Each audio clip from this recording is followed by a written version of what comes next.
Did an advanced civilization exist before the Ice Age? More than 12,000 years ago, the world looked very different.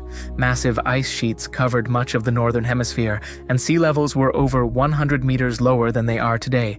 Vast coastal plains stretched across areas that are now underwater, and many prehistoric people lived on these lands. Then the Ice Age came to an end. The glaciers began to melt. Over the course of several thousand years, rising seas swallowed millions of square kilometers of land. Entire landscapes disappeared beneath the waves. And that raises a fascinating question. Could traces of unknown cultures have vanished along with them? For decades, archaeologists believed that people of this era lived only as hunter-gatherers, but discoveries made in recent decades have begun to challenge that picture. Take Göbekli Tepe in modern-day Turkey. This monumental site is more than 11,000 years old.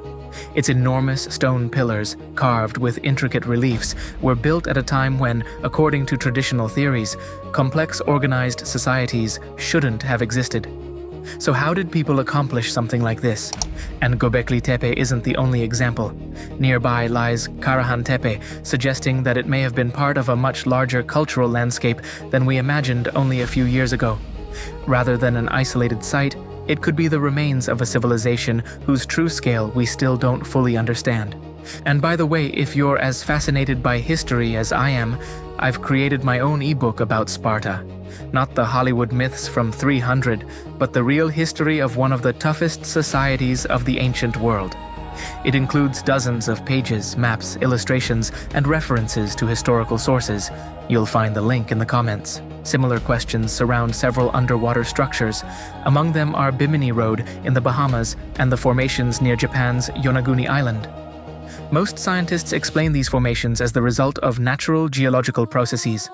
Even so, their origin continues to spark debate. Then there's Doggerland. Today, it lies beneath the North Sea. But thousands of years ago, it was a vast landmass inhabited by prehistoric people. Archaeologists have recovered tools, weapons, and other evidence of ancient life from its seabed. It's a powerful reminder that part of humanity's past really does lie beneath the ocean. And then there are the legends. Stories of a great flood appear in cultures all around the world, from Mesopotamia and India to the Americas. Perhaps it's just coincidence, or perhaps these stories preserve distant memories of a time when rising seas truly reshaped our planet. Today, most historians and archaeologists agree that there is no evidence of a lost global civilization. But that doesn't mean we know the entire story of humanity. Every year, new discoveries continue to reshape our understanding of the past. And maybe that's exactly why this question remains so compelling. How many chapters of human history are still buried beneath the passage of time? And how many now rest on the ocean floor? Did an advanced civilization exist before the Ice Age? Or have we simply uncovered too little to know the full story? What do you think?